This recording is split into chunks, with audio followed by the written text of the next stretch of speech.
Today is Sunday, March 31st, 2024. I will discuss the essence of Buddhism, which is about overcoming suffering at its root cause. It involves guiding the mind, which is filled with ignorance, to reverse and see the truth, to see the ultimate truth, Dhamma. This process eliminates ignorance from the mind, allowing the mind to be free from the cycle of birth and death, samsara.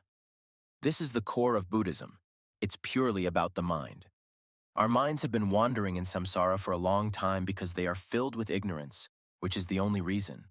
This is the heart of the matter. All of us who follow Buddhism should focus solely on this principle. We should only discuss ignorance, which has ruled our hearts for so long, causing us to wander in samsara. It's just ignorance. And once you know, that's it. It's simple.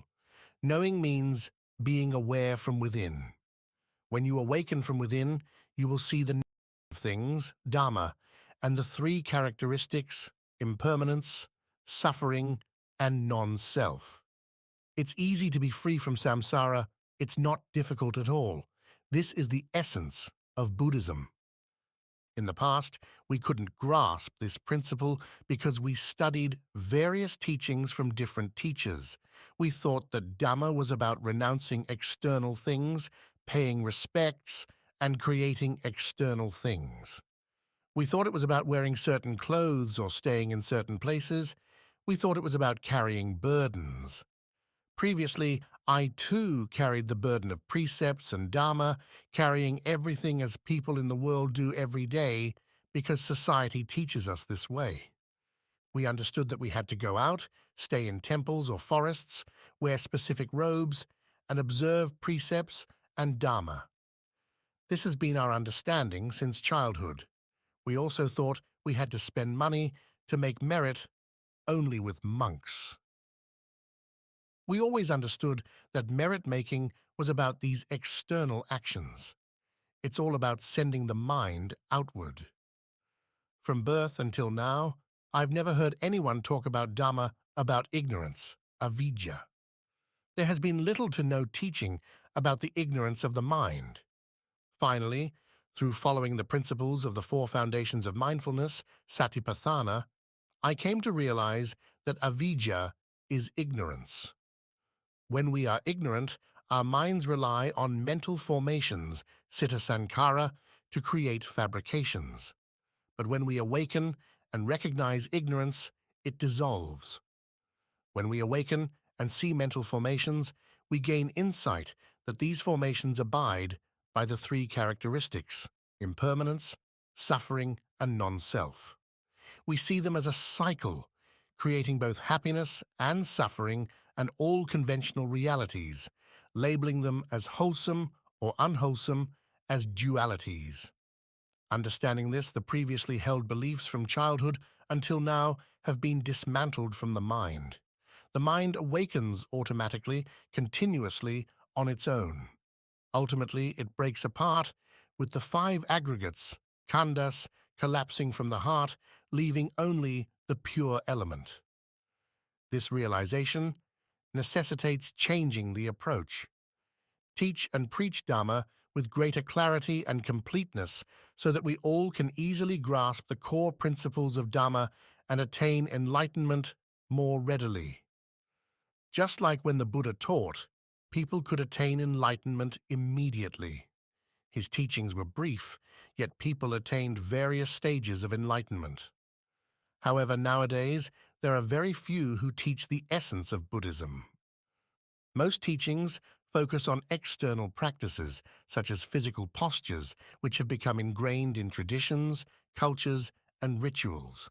As a result, most people still rely on external sources for refuge, like worshipping deities, because they suffer greatly and seek relief through external means.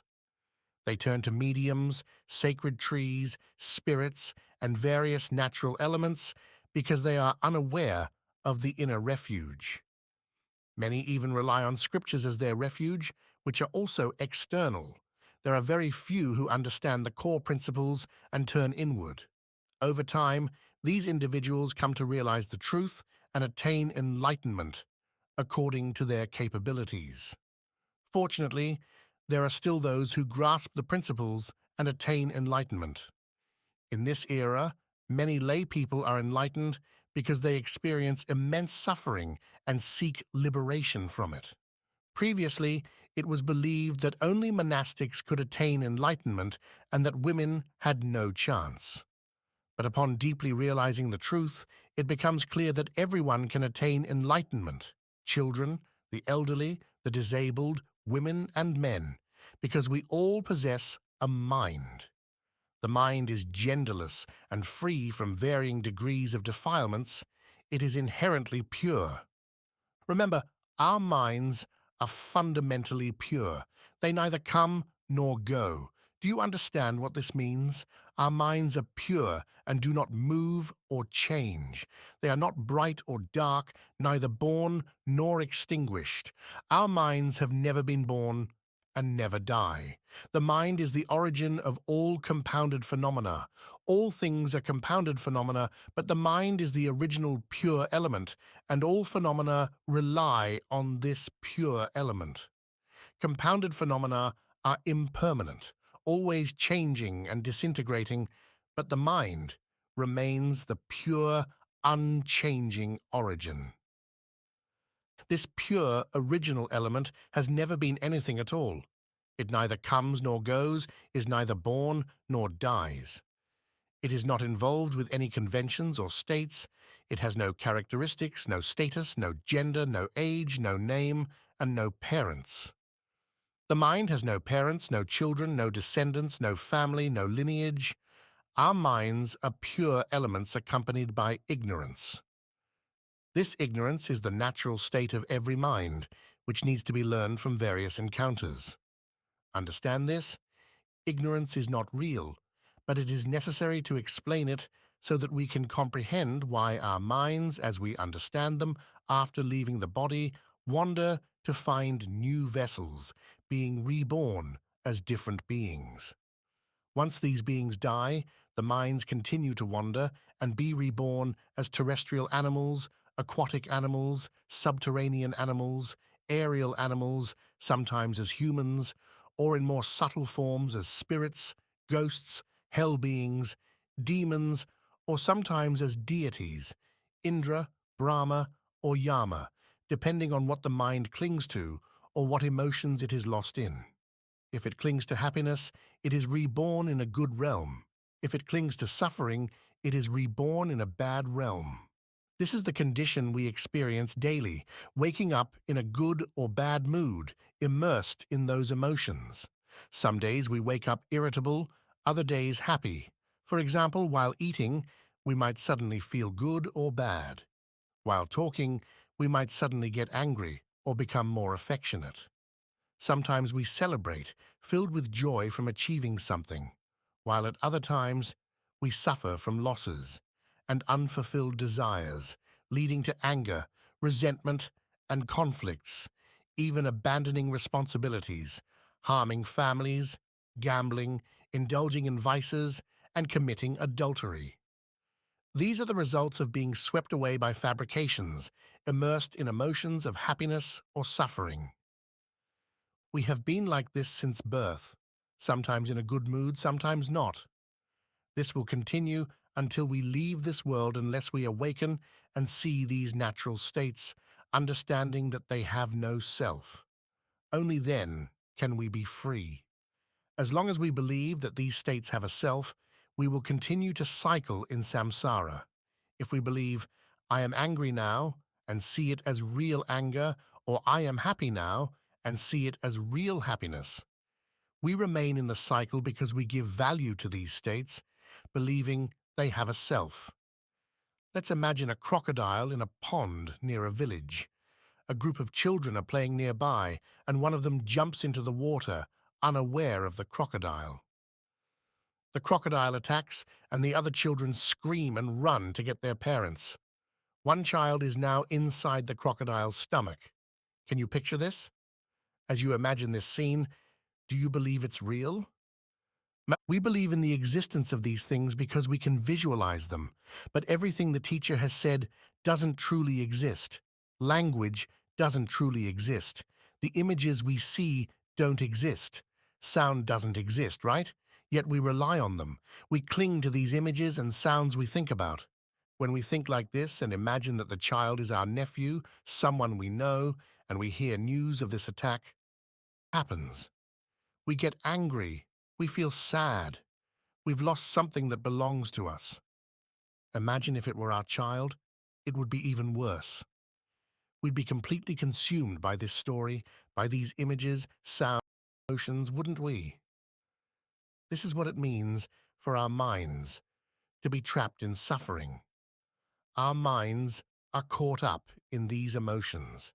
So how do we prevent our minds from getting caught up in these emotions? Simple. We become aware. We recognize that these feelings, these images, and these thoughts are just passing phenomena. We notice that at this very moment we are aware. If we are aware, then we are in the present moment. The content of these images and sounds is all an illusion. As soon as we become aware, we break free from this world of illusions and suffering. That's why the Buddha taught us to be mindful of suffering. This state of clinging to fabricated thoughts and feelings is suffering. Whether it's happiness or sadness, it's all suffering because it's impermanent. Our job is simply to be aware of what's happening inside. I'm trying to say that our minds are clouded by ignorance, so we rely on mental formations to understand the world around us. But our minds are pure and unaffected by these formations. They are like clear glass, pure and transparent. They have no form, no size, no beginning or end.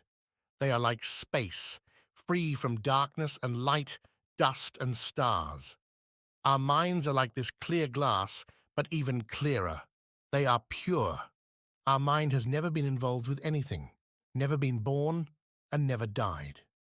However, because our nature is to be a pure element, it lacks the wisdom of understanding. What it needs is wisdom. Once the mind possesses wisdom, it will no longer depend on anything, and it will cease to be born again.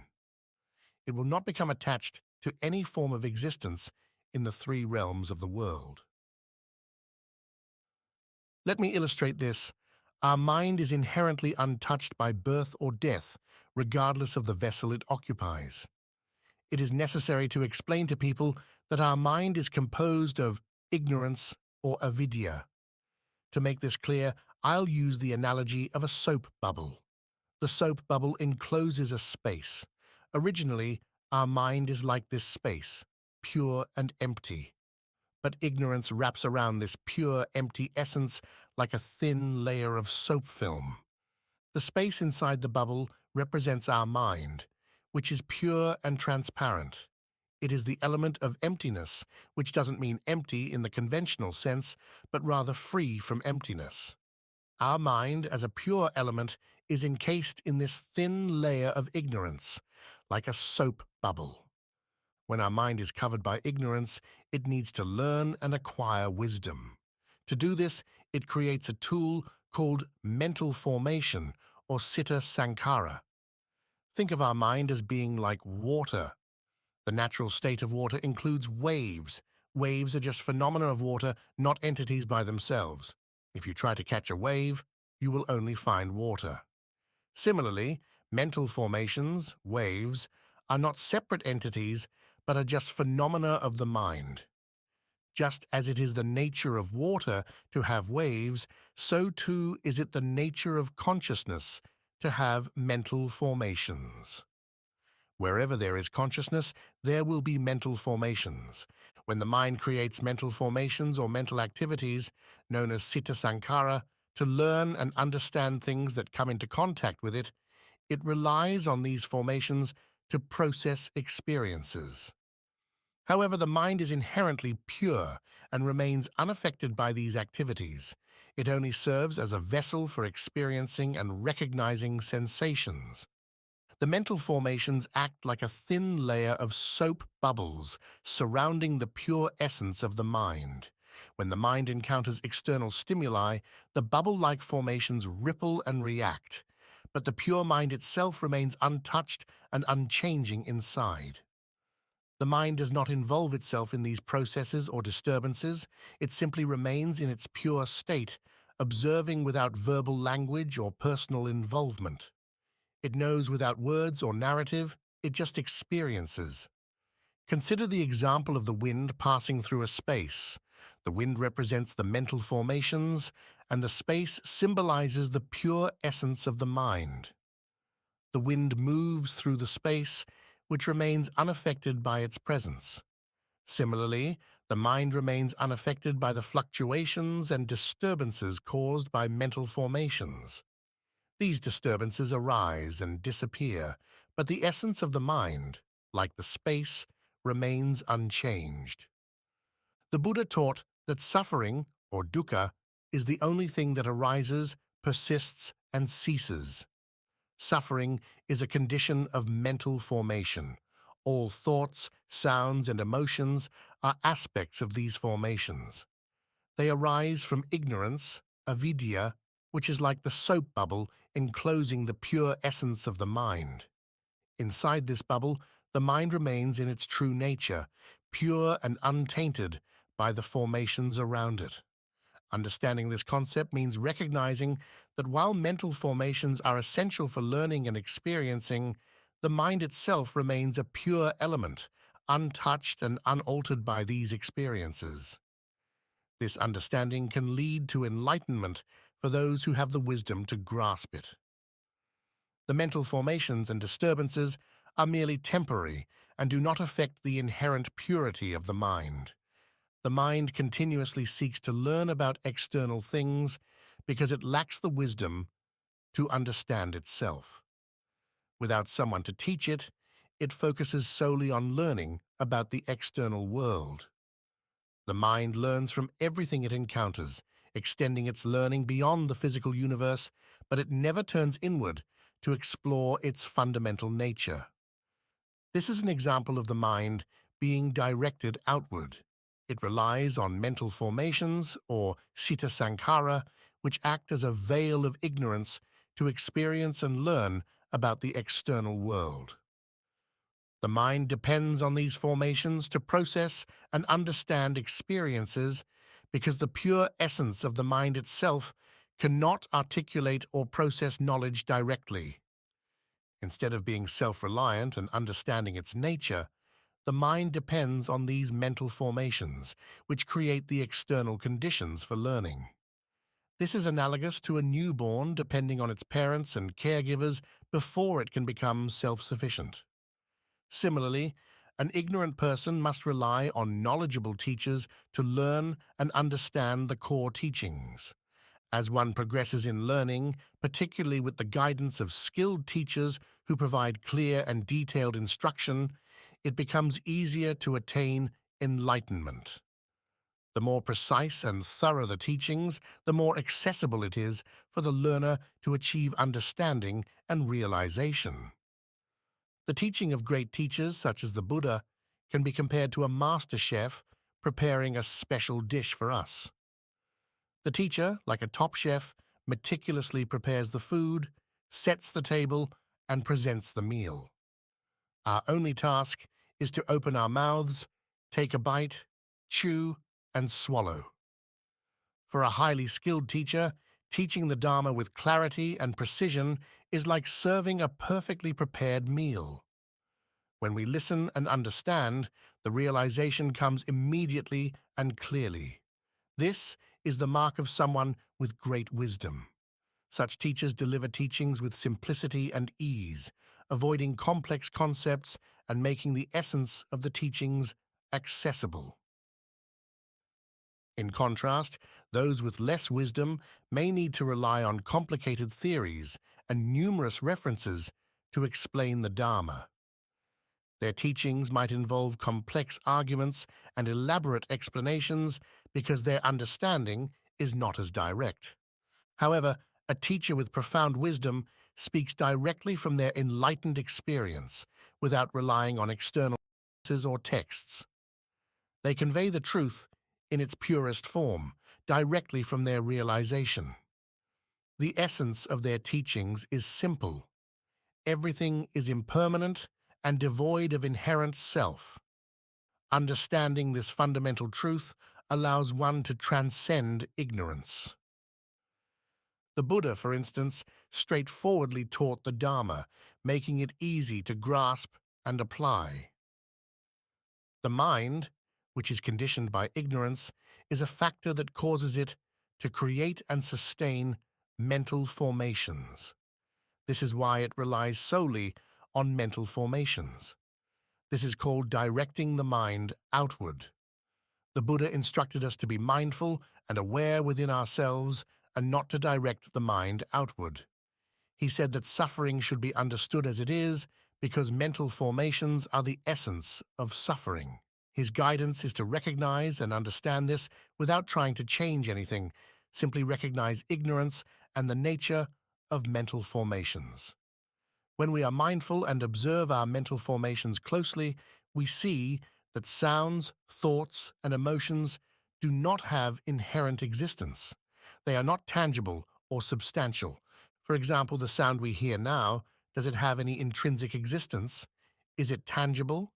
The mental images and emotions we experience, such as desires or aversions, satisfaction or dissatisfaction, or even calmness, do they have inherent substance? If we examine them closely, we find that they lack any real substance. When we hear a sound, it is simply the mind's recognition of it. Even if we are not intentionally focusing, the sound is heard. But where is the mind? It is not part of the physical body. If we were to remove the mind from the body would immediately begin to decay. The body is not us, nor does it function independently. It is alive because of the presence of the mind, which is the source of life and purity. Therefore, the mind is the one that perceives the sound, and we do not need to intentionally focus on it. The mind's role is simply to recognize. The Buddha made it clear that even the mind that is aware is us. It is just knowing on its own. The element of awareness does not belong to us. It is simply awareness itself. There is no self in any of it. The Dharma is simple. It is simple because those with great wisdom teach it straightforwardly and directly. There is no need to take a circuitous route. If you're going to Bangkok, it's right here. There's no need to detour to other continents. You can go straight to Bangkok, whether you walk, run, or ride a bicycle. Go directly without taking detours, without needing to paddle a boat or go into the forest. There is no need to cross continents or get a passport. You don't need to stockpile food or accumulate merits. Accumulating merits or virtues, where can you accumulate them? There is nothing to accumulate because the Buddha taught that the five aggregates are not self. All phenomena are not self. There is nothing substantial to accumulate. When we grasp this fundamental principle of the Dharma, many achieve enlightenment instantly. They realize the truth with full clarity, shedding tears of wonder, and the five aggregates disintegrate into fragments before their eyes and hearts. The mind experiences the state of Buddhahood, becoming completely clear and free of everything. There is nothing left, just pure clarity. When the mind is pure, there is no one to know and nothing to be known. There is no coming or going, no arising or ceasing. There are no concepts of merit or demerit, good or bad, wholesome or unwholesome.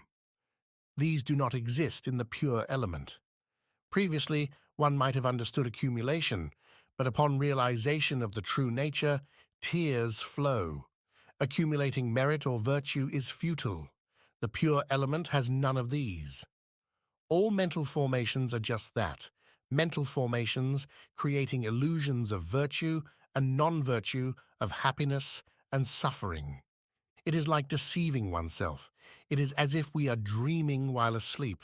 We are already in the pure element, but we dream that we are human, engaging in good and bad deeds, accumulating virtues and demerits, and trying to build up merit.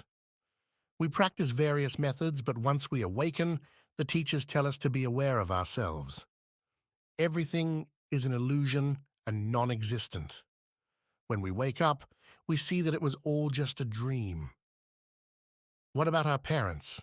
Are they real, or are they also in the dream? Can we accept that? Does the mind have parents? Is the mind male or female? Does it have children or offspring? In the past, when the Buddha left everything to seek liberation from suffering and to attain enlightenment, people criticized him, saying he abandoned his family, wife, and newborn child. They criticized him for being selfish and so on. Why was he criticized? Because people were blinded by ignorance and did not understand the difference between pure Dharma and constructed Dharma. The Dharma of liberation is free from conventional reality. The Buddha sought liberation from conventional reality and attained the purity of mind. Once he achieved this, he would later teach and guide others according to their capacity and readiness. If someone desires to know the Dharma, they must come forward and be open to it. If they wish to attain enlightenment, they must come inward. Suffering arises from the mind's formations, doesn't it? The five aggregates too. Suffering arises from the mind's formations and ignorance. Because of ignorance, people cling to the notion that they are human, even though they have never been born. They are just minds and pure elements. Having mistaken themselves as human, they end up clinging to the five aggregates. Due to ignorance, they have families, societies, wealth, fame, and the four requisites: food, clothing, shelter, and medicine, as well as the 5 and 6 factors. They create a conventional world for themselves. When what they have is lost, they cry over it. For instance, if one's wealth, which took a lifetime to accumulate, is suddenly lost due to a scam, one might cry and lament over it. Imagine losing 2 million baht from a scam with no one able to help. What do? Cry, scream, and feel devastated as if everything has been lost. This pride in wealth, now vanished, is gone in an instant. The reality is that there is nothing that is truly ours or ours to own. The body is not truly ours, and we are not humans, but we cling to the belief that we are the body and the human being. It's like dreaming. In a dream, nothing is real. The Buddha taught that there is no inherent existence in the 5 aggregates. Whether you believe it or not, it's irrelevant. We should write it down. The 5 aggregates, body, mind, material, mental images, and emotions, do not have inherent existence. The body itself does not have inherent existence. Post it on your wall at home. When you're angry, recognize that anger has no inherent existence. When you're laughing and happy, recognize that happiness also has no inherent existence. Just acknowledge it. Happiness and suffering are temporary and have no true essence. If you lost over 2 million baht to a call center scam and haven't eaten for 3 days because you're so distraught, why don't you eat? It's gone. So what can you do? You've reported it to the police and the bank, so what more can you do? Why dwell on it? The money is gone. Sell your car, invest the money, buy food, and grow your food. Start over. It's like being born again. Every new beginning is a chance to start over. Why be so miserable? Everything in this world is impermanent. Things come and go according to cause and effect. Don't you see? We cling to things, always projecting our minds outward. Now let's talk about what's inside. Does the mind have parents, children, or possessions? Do you understand the concept of pure consciousness? If it's pure, it's free from good or bad karma. Nothing can cling to it. But we accumulate things, cling to things, and carry burdens. We're so attached to our sense of self. The mind is constantly being conditioned and always projecting outward.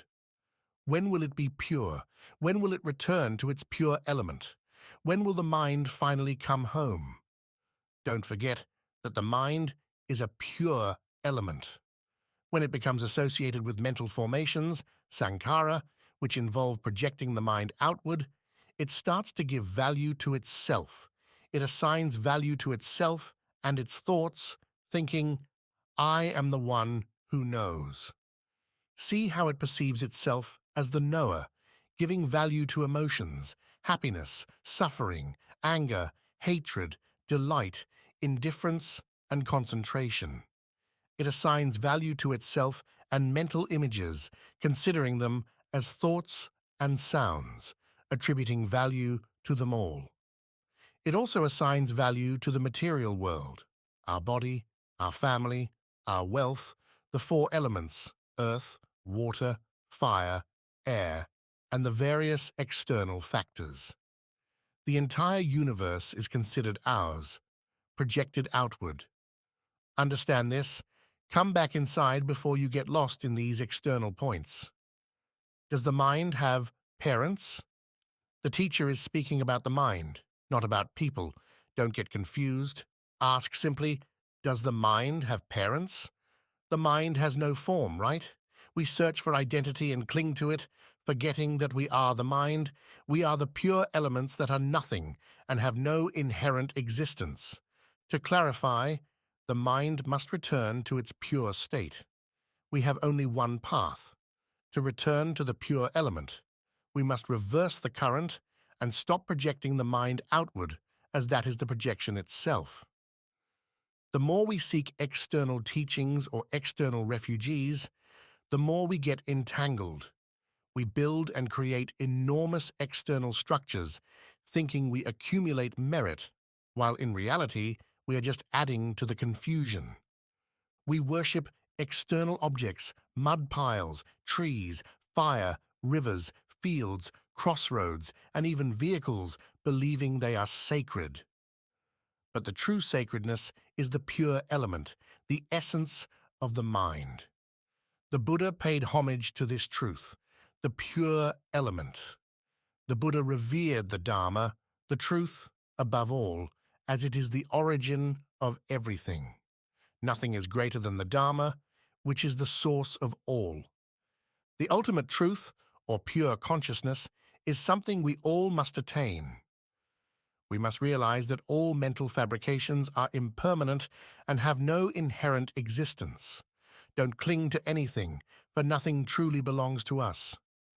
Once you realize that the five aggregates, form, feeling, perception, mental formations, and consciousness, are not you, and that even your thoughts and understanding are not you, you will see that nothing is truly real. Sounds, images, emotions, and perceptions, none of these have a permanent existence. Even your understanding of these things is impermanent. There's nothing there except pure consciousness. It is not something. It is simply being. This is the ultimate truth, the mind, the pure element. It's already within you. To free yourself from delusions, simply awaken to this reality. When we project our minds outward, we move against the natural flow. Instead, turn inward and become aware. Be aware of this very moment, of this mind that is using these mental formations, these thoughts, feelings, and perceptions. When you notice what you're thinking, simply observe it. Don't get caught up in it. Some people ask, how do I do that? Well, are you hearing my voice right now? Focus your awareness inward. Notice the sound of my voice within you. It's just a sound, a vibration that's touching your consciousness. You're perceiving it as a sound, as words. But when the sound stops, there's nothing there. When a new sound begins, you perceive it again. See? Even in the act of perceiving, you can see that both the perceived and the perceiver arise and cease together.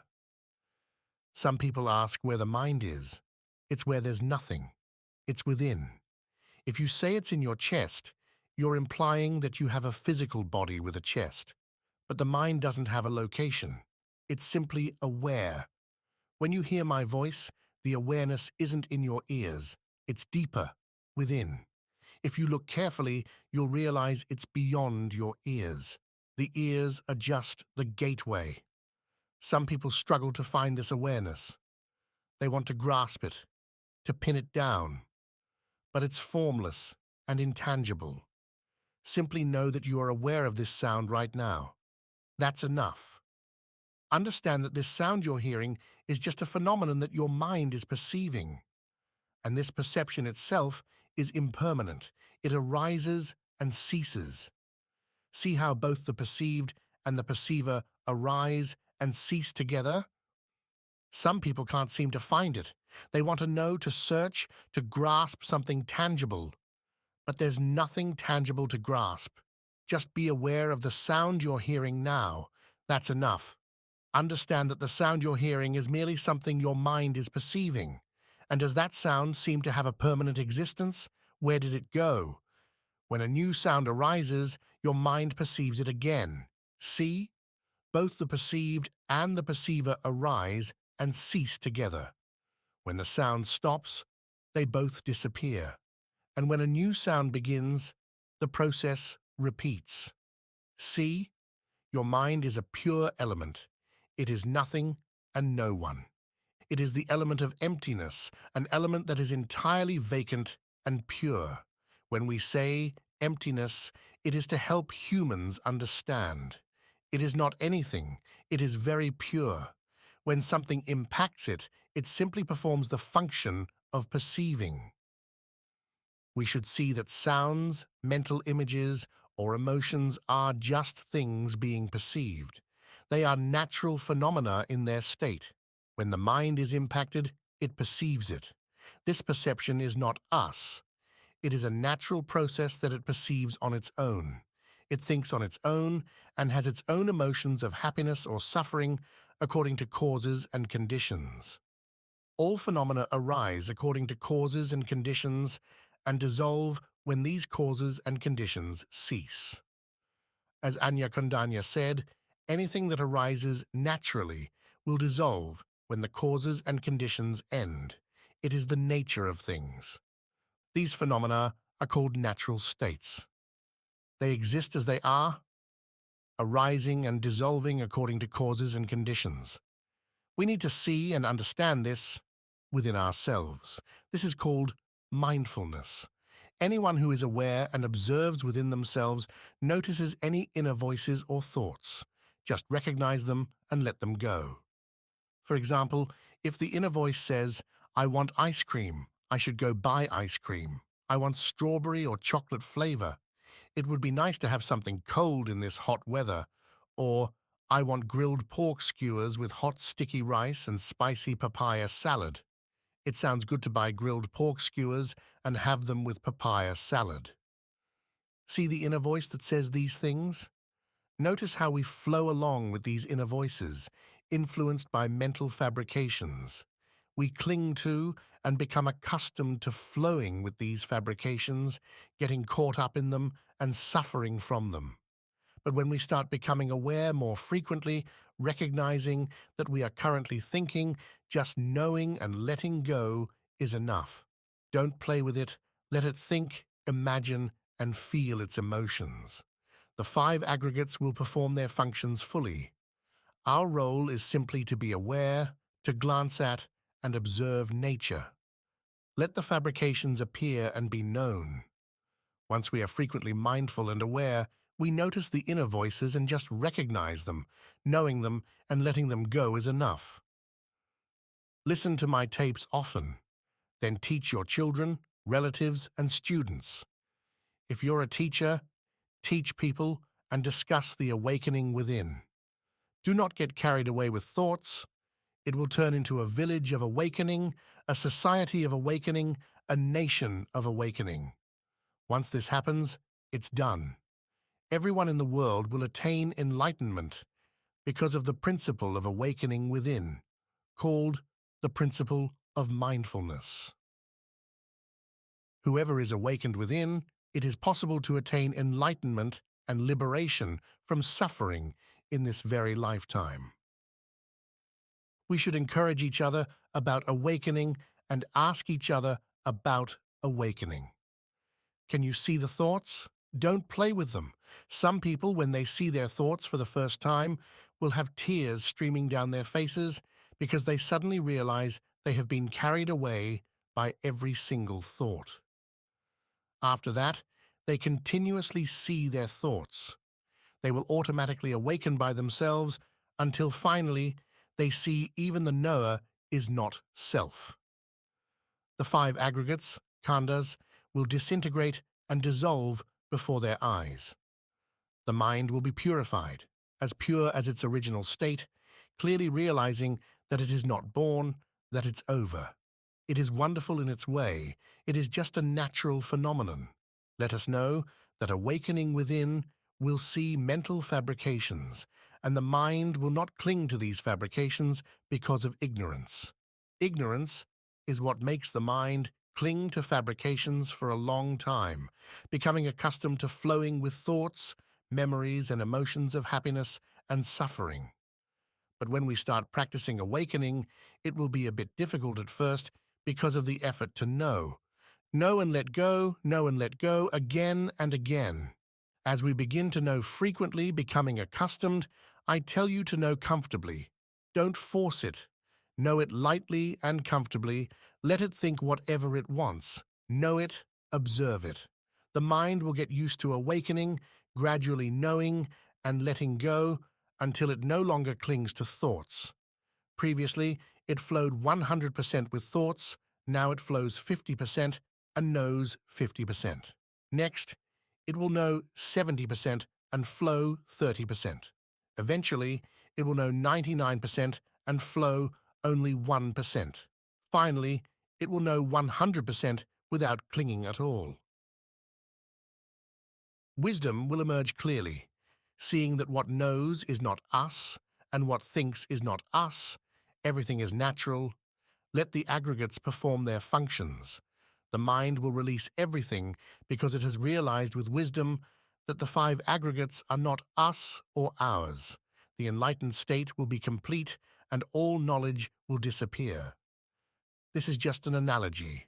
Some people might just get goosebumps or shed tears, understanding that they are free, lighter, and no longer bound. Once realized, they know it will not be born again.